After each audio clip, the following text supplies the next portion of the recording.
Namaste, greetings and blessings, and welcome to the Center for Spiritually Integrated Arts. This is our Sunday message, and I am Reverend Dr. Raymont Anderson, the founder and spiritual director of this center. And I invite you to watch not only this Sunday message, but any of our archived messages. I invite you to join any classes or events that we have going on. I invite you to reach out and email if you have any questions. Questions about this community, questions about me, questions about what we do, or questions about this science of mind and spirit, liberation theology that we practice and teach. And if by chance you find yourself seeking beloved community with other like-minded beings, even if you already belong, are a member of another community, church, or center, you are more than free to have multiple affiliations wherever you are fed and find community. You are invited. And lastly, feel free to click like, subscribe, and share this or any other message or announcements with others in your circle. And with that, much appreciation, love, and blessings. Enjoy the message.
What's the point anyway? It's September. It's time to go back to school. Hello and welcome to the Center for Spiritually Integrated Arts, where today, September 7th, we will be talking about what's the point? Why am I here? Why am I alive? What is my purpose? What is my reason for being here? What is my reason for being? Have you ever asked any of those questions or any questions similar to those? Many of us have, or at some time in our lives, we will.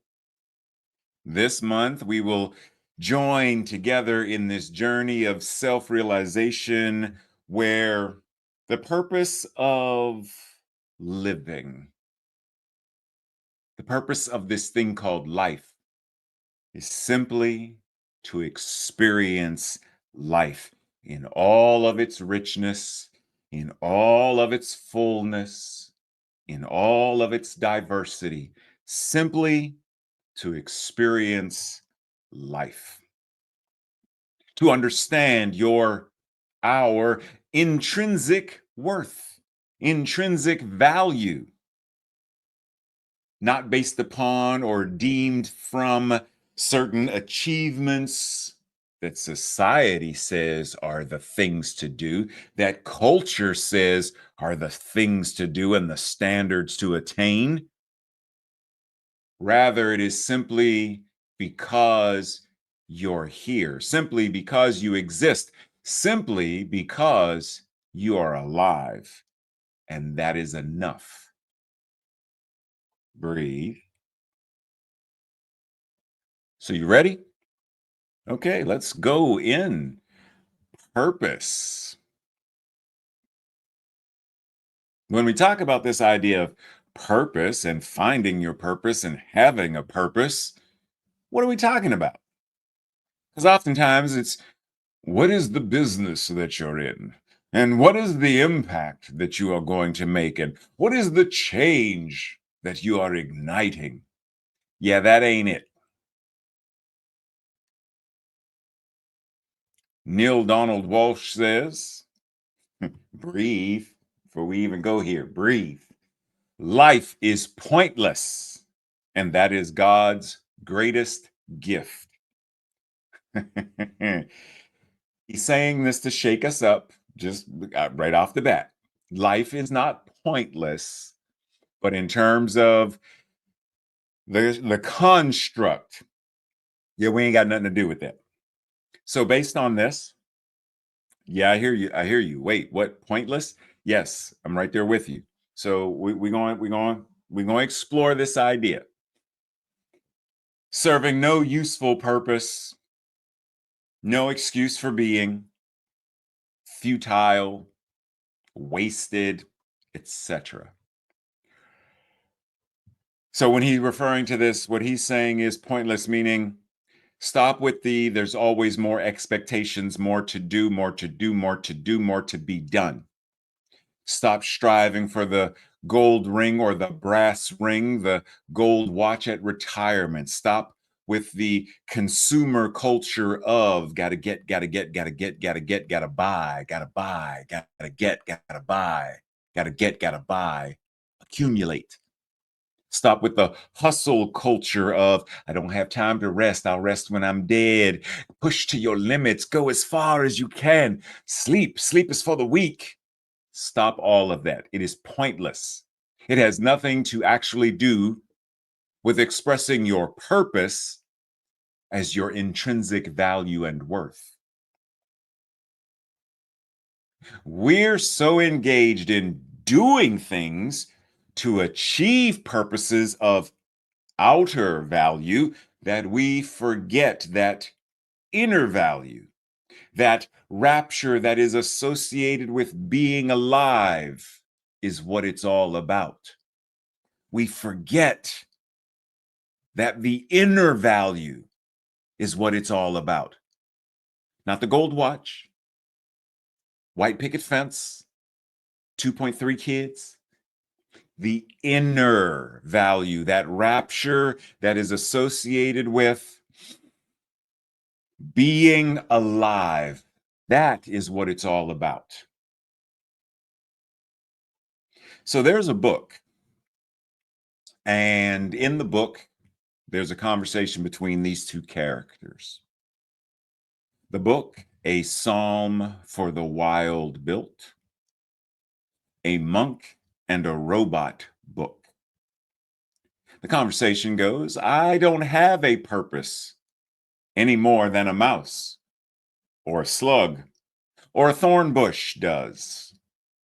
Why do you have to have one in order to feel content? Nothing has a purpose. The world simply is. You keep asking why your work is not enough. And I don't know how to answer that because it is enough to exist in the world and marvel at it. You don't need to justify that or earn that. You are allowed to just live. I have wants and ambitions too, but if I fulfill none of them, that's okay, because I know that no matter what, I'm wonderful. And that's Moscap. That's the robot speaking, telling the monk this. Do you feel that? No matter what I accomplish, no matter what's on my to-do list, I am wonderful. If none of it gets done, I am wonderful. If no more money, I am wonderful. If no more weight, I am wonderful. No matter what, I am wonderful. Do you feel that? Or is there something within you that pushes against it? Because we deem our wonder, our sense of, based upon the outward constraints of. So, purpose. Wait, what is there to think about? You're funny. What is there to think about? Well, we want to think about, well, how do we step into this place of recognizing that we are wonderful? My purpose is very clear. I am to be worshipped, adored, loved, fed, and left alone to do whatever I want to do. Yeah, we know that, Kitty. We know, but we're talking about something different right now. So we are talking about, and actually, wait. But what if that's part of our purpose too? To simply worship, honor, adore ourselves, love ourselves, nourish ourselves, and be free enough to live our own lives as we desire to. I don't know, Kitty, you might be onto something there. Because, yeah, that is pretty close to the actual truth. Yeah, I figured you would know. Nonetheless. So breathe. Purpose. Do you feel that your purpose is to step into and embody how wonderful you are? How amazing you are simply because you are alive? So maybe that's the quote unquote target for our new sense of purpose.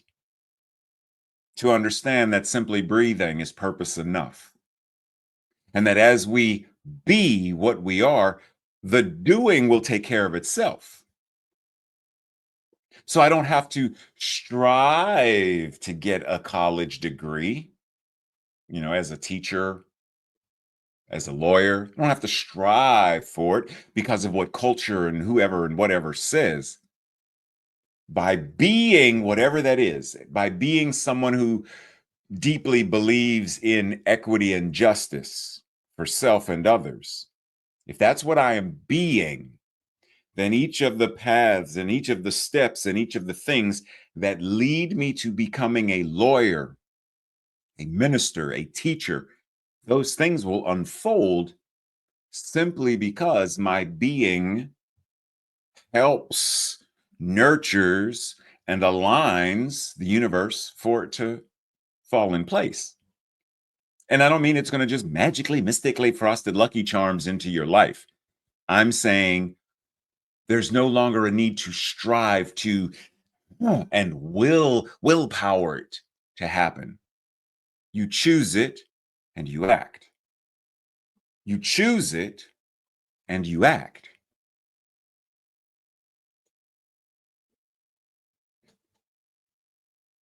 Yeah, I'll just make sure we're clear. You choose and you act. I want to go to college. Why? Because they said you should? Because you choose. If you choose, then act. I want to get a degree in because they said you should, because they expect it of you, or because you choose. I choose. Then you act. And in the choosing and the acting, so let us breathe because we're going to focus on a new purpose where the P stands for peacefulness, understanding, respectfulness. Now, keep in mind, each of these are things for us to embody, to be the embodiment of. Because as I'm getting that degree in culinary arts, am I doing it as peacefulness? If so, then there's no need for me to strive and compete. And am I being the embodiment of understanding and respectfulness? Am I operating and being principle? And when I say principle, we're talking not bound by precedent. We're not bound by the culture and society that says how much you should earn, bound by principle, spiritual laws and principles. Openness. Am I open at the top and the bottom? Sacredness. Remember what Kitty said? Worship and adore me. Love me, feed me, and leave me alone. Do we feel and are we embodying our own sense of sacredness? And lastly, embodiment. Are we truly embodying the divine that says, I am, and that is enough? I am, and that is enough. Not I have, which makes me enough. I am, and that is enough. The purpose of life is fundamentally about self realization and recognizing our inherent divinity. And according to science of mind, we are all expressions of the infinite mind.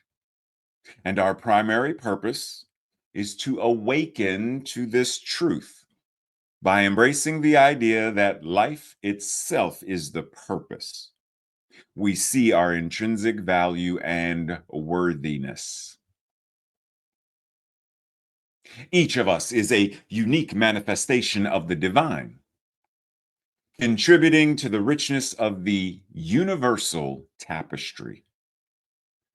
This understanding encourages us to live authentically, to be authentic in our living, aligning our thoughts, our words, our emotions and feelings, and our actions with the principles of such things as love, creativity, harmony, and to appreciate, to be grateful for this present moment as a vital aspect of our spiritual journey, this thing called life.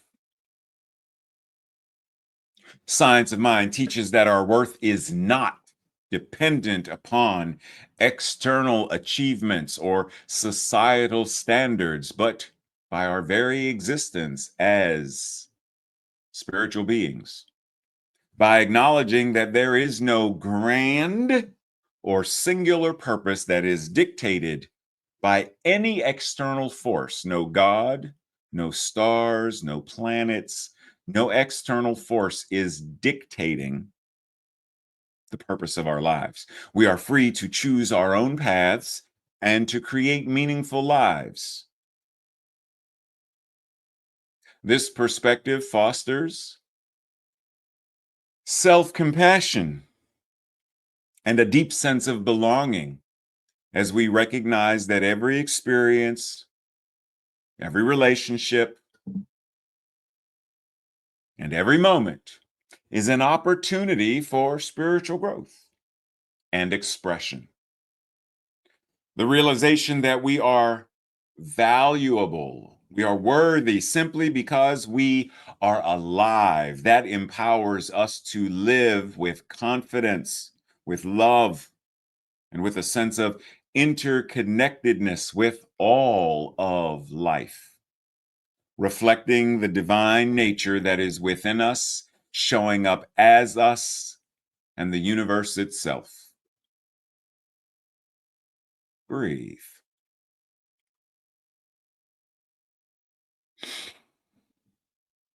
So that's definitely a new idea of how we think of purpose and where it comes from and why it's there and all that stuff. And it's a practice because there are going to be moments where we are encouraged to shake the old paradigms off. What is my purpose? Every day, just sitting here thinking. Or am I posing like I am thinking?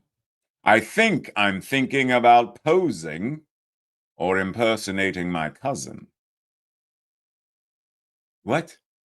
Look at ikigai, Japanese word. Ikigai. Know what that means? Anybody know what it means?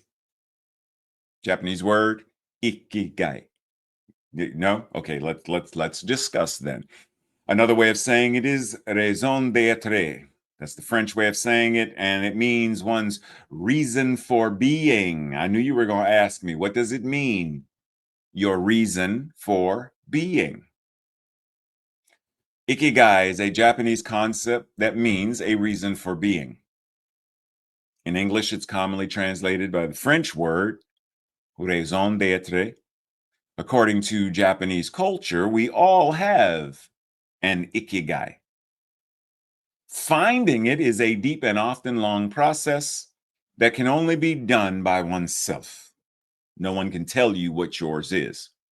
And the process of finding it is fundamental because when it is found, it leads to greater satisfaction with living and our ability to live fully. And it encompasses the following 4 areas. Ready? 4 areas. What you love, what the world needs, what you can be paid for, what you are good at. And where they intersect is your ikigai. Right? And we're gonna dissect this over the next couple of weeks. So because there's some stuff in there. There's some stuff in there we got to talk about. But just in general, for where we are today, just take this in. For where we are today, do you know what you love?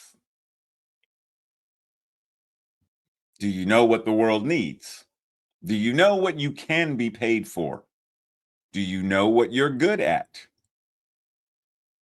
Passion, mission, vocation, profession, all of these things are various aspects. Okay? It's important for us to dive deeper because, as some of the bullet points say, that one area, delight and fullness, but you have no wealth, comfortable, but feeling of emptiness, right? There are parameters. So our invitation is to get very clear. Once again, coming back to, can I answer the question, what do I love? What am I good at? Etc. Because if we can't start there, then what are we doing? So what gets you excited about the day? What motivates you? What are your interests? What are your passions? Right? What brings you personal and professional reward and satisfaction?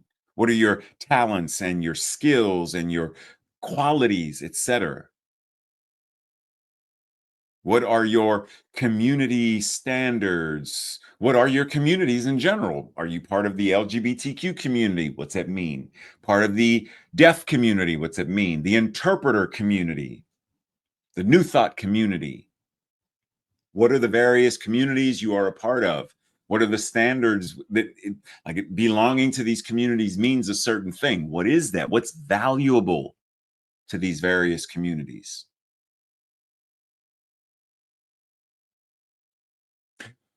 Dr. Holmes says we exist for the purpose of self-expression. Now think about self-expression in light of the ikigai. What do I love? Self-expression.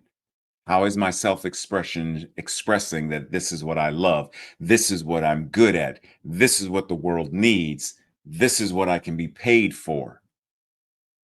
The infinite has already implanted within us an intrinsic intuition, which is the spiritual knowledge of good. Our whole growth results from an inner awakening. What's up with the cats? Meow remix. Are you ready? We live as an expression of the divine, expressing itself as us and all that is. Therefore, our purpose as well is self-expression. Simply that. Expressing ourselves just as a rose, a snowflake, a rainbow, a painting, all express what they are. We simply are invited to awaken to the power of our expressiveness as it expresses in, through, and as us. Simply that. What is your why?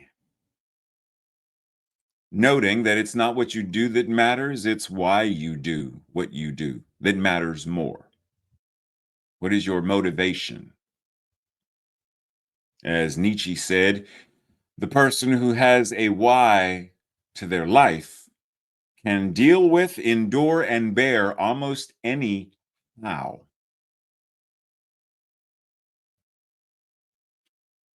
To endure and persevere because they know that by dealing with the fatigue, etc., that they are enduring and dealing with, they are reaching a level of martial arts mastery. Because they know their why to the exercises, they know the why to the sore muscles, they are able to endure the how do I get from where I am as novice to master? How do we move from whatever we are at the moment, wherever we are at the moment, white belt, blue belt? How do we endure in order to get to? What is our why that helps us get to whatever the manifested answered prayer is, right? When we think of these individuals to endure and persevere because they knew the reason for their hardships. They understood why they were, quote unquote, suffering. They knew that liberation and equity was the end goal, which gave them the ability to persevere, to maintain. They were clear of vision. They knew their why. Just like Mamie Till Mobley, she knew her why. She understood based upon what happened to her son. She understood the need for justice and that there was more to do to ensure justice. Trigger warning, sensitive content. She understood that people needed to see what hate did to her son. To endure and persevere because they knew the reason for their hardship. They understood the work required to succeed in whatever their desired vision of and attainment of liberation and justice and equity. They understood.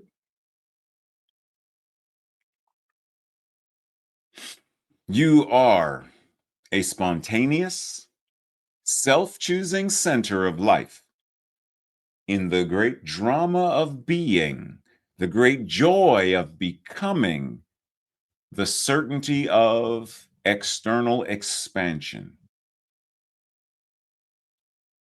This, in and of itself, is your reason for being.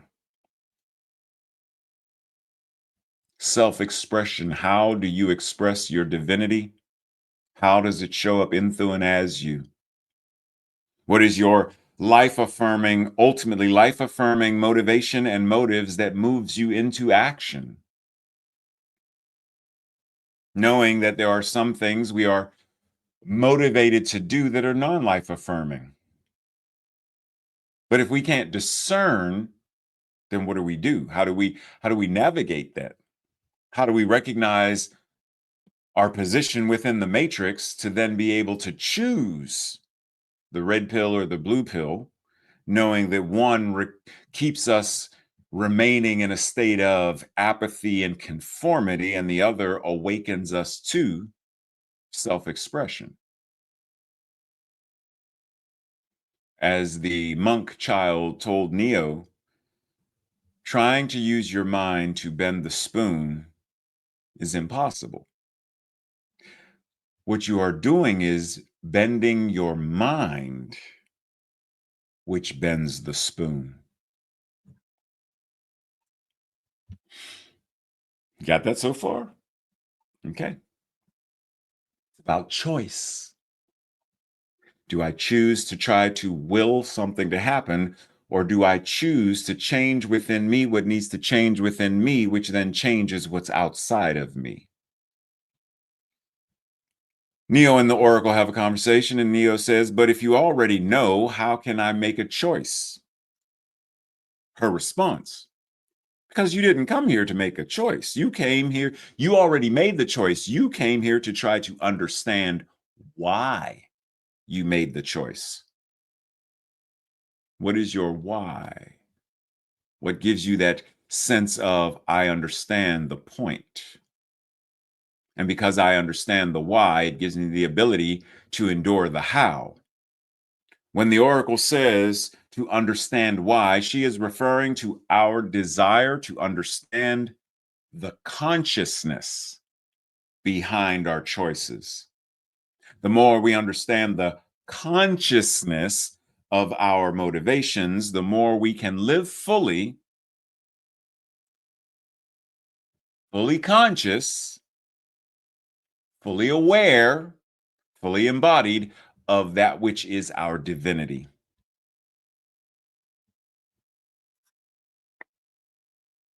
I'm gonna pause for a second, give you a moment to breathe. That's a lot. Red pill, blue pill. Oh, there's a lot. Choices. Bend the spoon, don't bend the spoon. Bend my mind. How do I bend my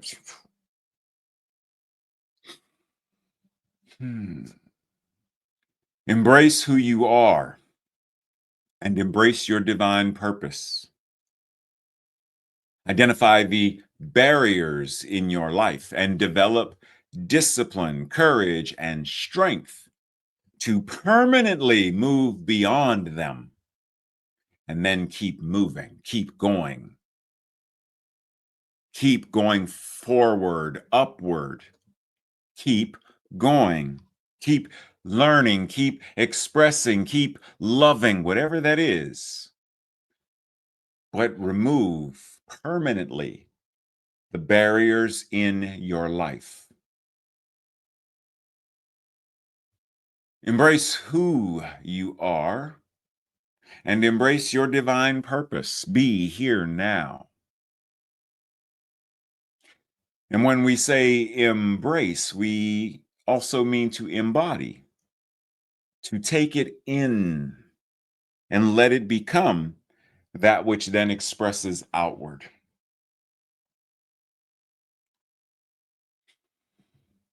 What should young people do with their lives today? Many things, obviously. But the most daring thing is to create stable communities in which the terrible disease of loneliness can be cured and eliminated. And this ain't just for the young people, this is for young people of any age. If you young at 112 years young, create stable communities, the beloved community. Because the beloved community is what it means, right, to build a world that works for all. The beloved community is precisely that.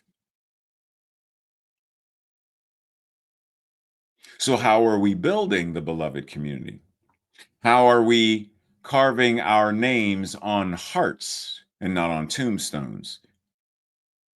How are we leaving a legacy that is etched into the minds of others and the stories that they then share about us?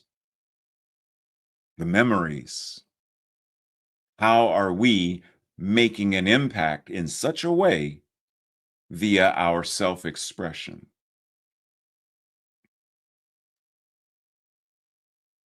What's your name? Stop. Hold on. I have something else in mind first.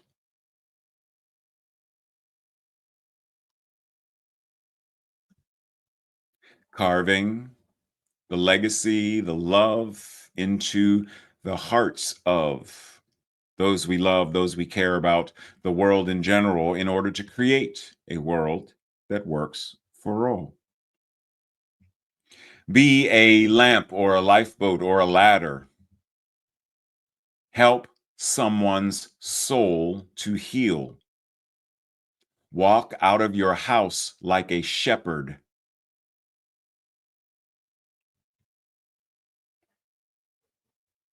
How are you being that kind of beneficial presence in the world? How are you sharing love and allowing that love to then be a contagion of sorts that spreads to all people, even those you don't know and will never know? Because that's ultimately the thing. The person in the lighthouse, they have no idea necessarily what ships are going to see the light and find safe harbor, but they shine the light nonetheless.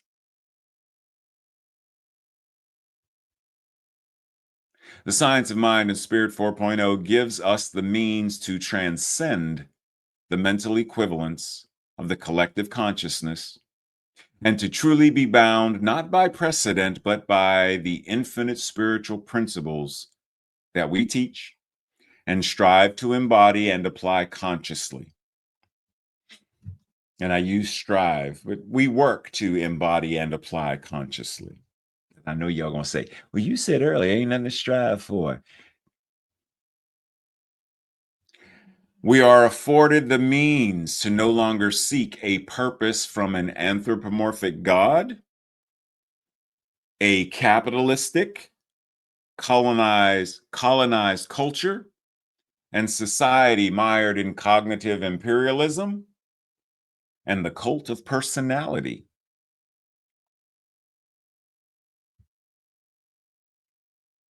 We know who and what we are, and we are set free by this truth. Our purpose is to live this life as the universe in full.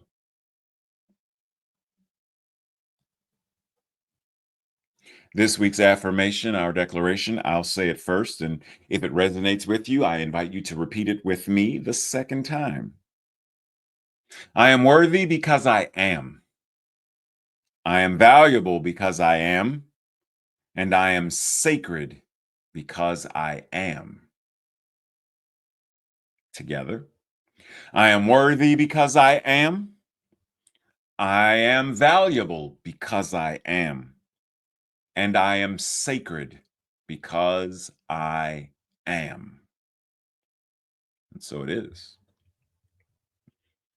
For your own personal journal questions or the Thursday night study group questions, when have I questioned my purpose and what answers did I find? What is my ikigai? When has my determination, perseverance aided me in moving through some kind of uncomfortable or undesirable or painful experiences?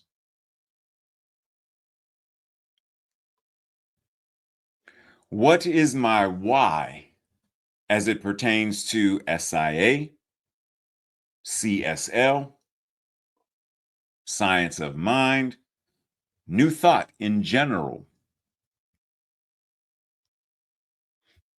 What does it mean for me to carve my name into people's hearts and theirs into mine? When do I resist this? And what is the reason that I resist it?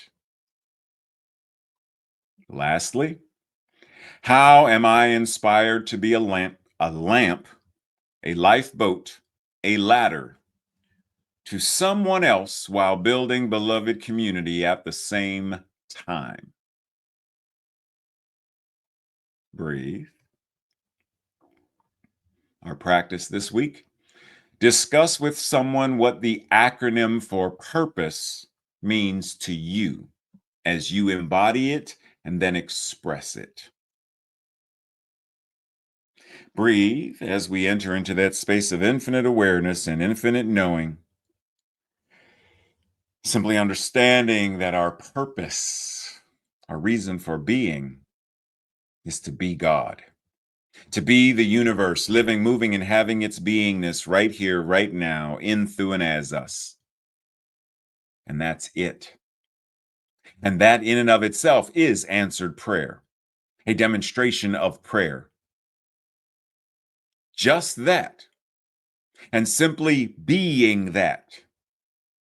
The doing unfolds, the choosing happens, the actions, the habits, the things occur from the recognition of this is who I am, this is what I am, and therefore this is what I do. This is who I am, this is what I am, therefore this is what I do. And because I know who I am and what I am, I know it is good. Therefore, what I do, I bless with more goodness. I bless with more gratitude, with more sacredness, more love, more joy, more laughter, because I know who I am and I know what I am. I know what I do. I know what I am here to do. And so I do it and I do it well. And in so doing, a world that works for all is made manifest. This I am grateful. And so I breathe, knowing it is already done in the mind that is God. And so now what is mine to do is to show up and express in how I live my life that I know this is the amen, and I make it so. And so it is. And so it is. Namaste, blessings, all that good stuff. So as usual, see you sometime during the week or right back here next week. Now, if you haven't signed up for Anjali's class, it starts tomorrow. So you might want to reach out or get the information so you can go ahead and do that. Other than that, blessings, much love and appreciation, and see you soon.